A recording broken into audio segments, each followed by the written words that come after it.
So think about it. What did they do? Columbus and all of them set out to the Americas, to the Taino people. All the indigenous people, including in Africa, what did they try to do? They came in there and they brought Christianity.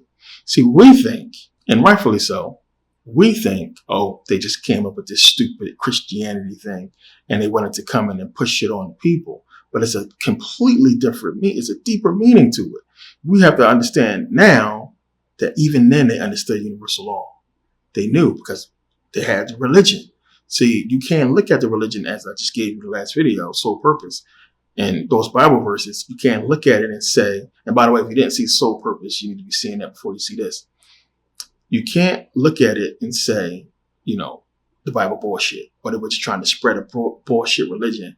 No, it was the truth. What's in that Bible is true, not on the surface, but the hidden meaning is the truth. And they gave it to the people. They was giving it to the people, but it was taking them away from real, straight up spirituality and giving them allegorical stories, parables, if you understand. So they told these people like it was real, but the deeper meaning is, we know, allegorical stories, parables. So look at what they did. They went into all these villages. They went into the Taino people. If you didn't convert, you was killed. They wasn't trying to grow and expand. You got to remember, you have the ancient Egyptians when Kemet fell, and there was no direction for those people when they fled into Lower Africa. They knew what they knew, but they began to build different spiritual civilizations. And it was basically, turning back into Kemet, how Kemet was before it fell. And that's why they was enslaved, as I talk about. So we see this huge urgency to get rid of all ancient spirituality. Remember, what the popes was doing and what those rulers was doing, it was making these edicts, passing these laws to basically shut down all the old temples. Remember, we talked about this with Kemet, shut down all the temples, all those old worship places and temples were shut down. And it was almost like it was a systematic thing because we see it across the world.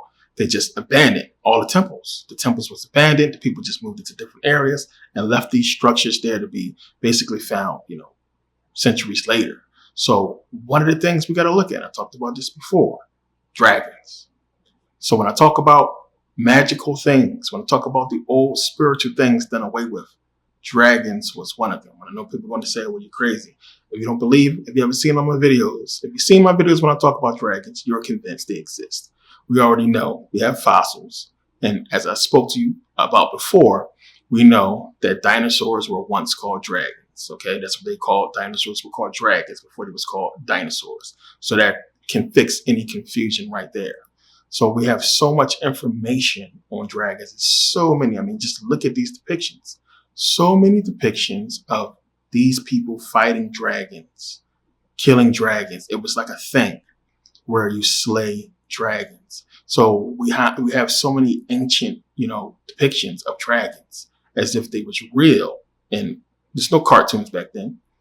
They wasn't making up these crazy stories about these beings, these beasts. They had to have exist for these people to be able to draw them and talk about them. And for so many stories to be made up.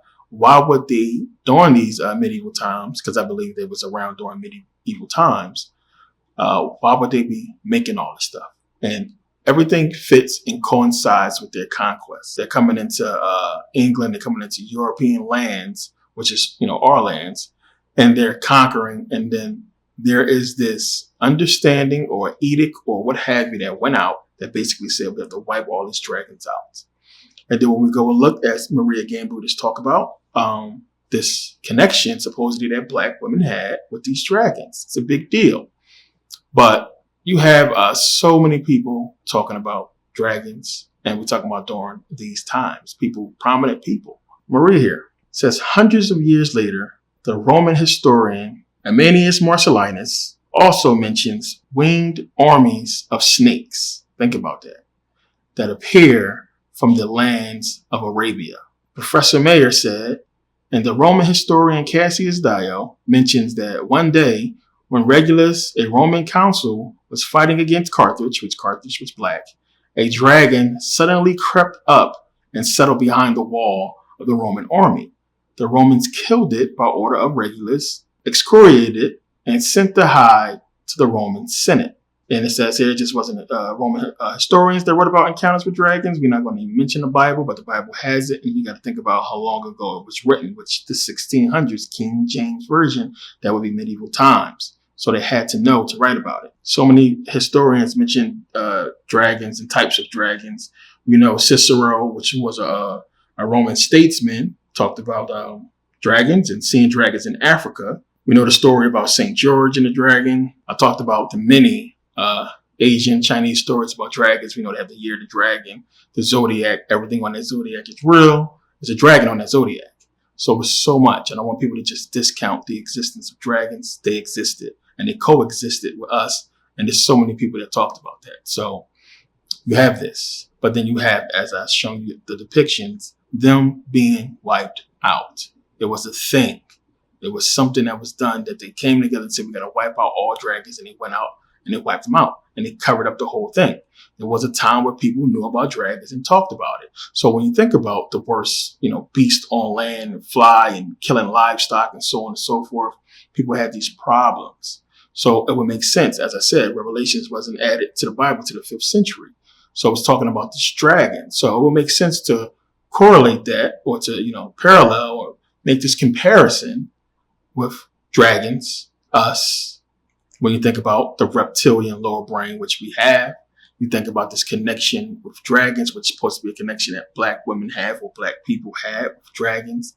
The lower reptilian brain being Satan, representing the darkness, black people, blackness, dragons. Is so much. It fits. I'm not going to get into it too deep, but it fits. But the main point is they got wiped out. They got wiped out along with anything spiritual from the ancient world. So we look at this whole cover up, rid of the ancient world, get religion to be established as laws, and execute people who try to do anything from the ancient world. Alchemy, no. Witchcraft, no. Anything involving spiritual things was a no.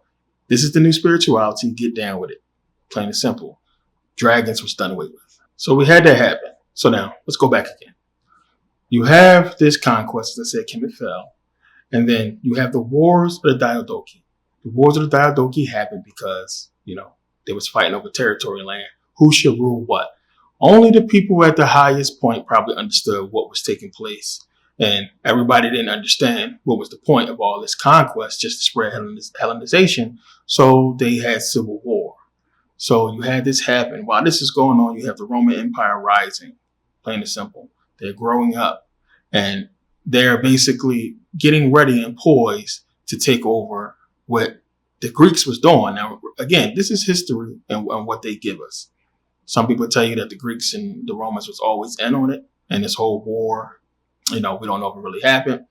But we know that ancient historians wrote about it. So I believe that Rome could have been a faction of people who, a civilization of people that grew up and separated from whoever was running everything and did their own thing and established what they established. It makes sense. And then once they came together, what happened? There wouldn't have been no war if they was together from the beginning. They would have just took over everything simultaneously. So I believe there was the Roman Empire and there was the Greek Empire. And then once Rome conquered Greece, we seen what happened. They came together. So we have this. And we look at the Roman Empire and then we see that, they didn't conquer deep into Europe. They didn't conquer deep into Africa. What was the holdup? You had the wars of the Diadochi. And then you had the Persians coming back and fighting with the Romans once the Romans conquered. And then you have the establishment of the Arab kingdom, the Arabs. They came to power and they fought against the Romans. And then eventually you have Islam coming into play. And then right around this time, we see them go into the rest of these European, countries. So look at the map here. I mean, look at all these countries. A lot of people don't realize how many European countries it is. When people think of Europe, they think about Italy, they think about fucking England, Spain. They don't really think about how many other, European countries it is. So look at all these countries. This was all black lands, black territory, black people here. And then at this point, they begin to conquer into these European lands and then go no further into Africa, but they start going deeper into Europe and conquering these lands. So we have the conquest of these lands, right? And again, stick with me. This is going somewhere. I know the agenda. This is everything. So, stick with me on this. You have the conquest of these lands, right? We know them as European lands today. There's African territories, right? This is happening around the same time. It's a simultaneous thing. Fighting here in these lands. And you have the establishment of Christianity. So after they dominate and come into a land, they dominate, they bring their people in, set up civilizations based on Christian values. How do we know this? Go to these countries today. What is the religion? Christianity. And then you start seeing, what happened and what took place when you look at their history. It goes back to a certain point, and when you look at that point, it's the same time. It's the same time frame. 8th century, 7th century, right around the time all this stuff is going on. So when you look at Europe and you see, okay, we have these lands right here. England is not even incorporated yet. It will be a little bit later on. But those lands I showed you, those countries. So who was the, first European, major European ruler after Christianity, came into play? And a lot of people would say Constantine, but Constantine, no. It was Charlemagne. Charlemagne was the biggest, European ruler during this time. And Charlemagne ruled so much. So it says here, Charlemagne, look at the time, look at the date, 742 to 814, right? So around this time, Christianity is growing. And so is Islam. Also known as Karl and Charles the Great, was a medieval emperor who ruled much of Western Europe from 768 to 814. In 771, Charlemagne became king of the Franks, a Germanic tribe in present-day Belgium, France, Luxembourg, the Netherlands, and Western Germany. He embarked on a mission to unite all Germanic peoples into one kingdom and convert its subjects to Christianity. A skilled military strategist, he spent much of his reign engaged in warfare in order to accomplish his goals. In 800, Pope Leo III crowned Charlemagne emperor of the Romans. In this role, he encouraged the Carolingian Renaissance, a cultural and intellectual revival in Europe. When he died in 814, Charlemagne's empire encompassed much of Western Europe, and he had also ensured the survival of Christianity in the West. Today, Charlemagne is referred to by some as the father of Europe. It says here, Charlemagne expands his kingdom. Once in power, Charlemagne sought to unite all Germanic people into one kingdom and convert its subjects into Christianity. In order to carry out this mission, he spent the majority of his reign engaged in military campaigns. Soon after becoming king, he conquered the Lombards in present-day northern Italy, the Avars in modern-day Austria and Hungary, and Bavaria, among others. Look at the lands I'm naming. This is all the places I just showed you. Charlemagne waged a bloody 3 decades-long series of battles against the Saxons, a Germanic tribe of pagan worshippers, and earned a reputation for ruthlessness. In 782, at the massacre of Verdun, Charlemagne reportedly ordered the slaughter of some 4,500 Saxons. He eventually forced the Saxons to convert to Christianity and declared that anyone who didn't get baptized or follow other Christian traditions be put to death. Now understand when it's saying tribes here, I want you to think about it for a second.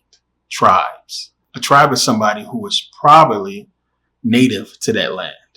And as I've shown you before, you're not going to find no bone in the lips white folks. We're talking about black people, tribes. But they wasn't going around slaughtering their own people and then repopulating with their own people. it would be much easier for them to go into these civilizations and say, hey, this is what's going on.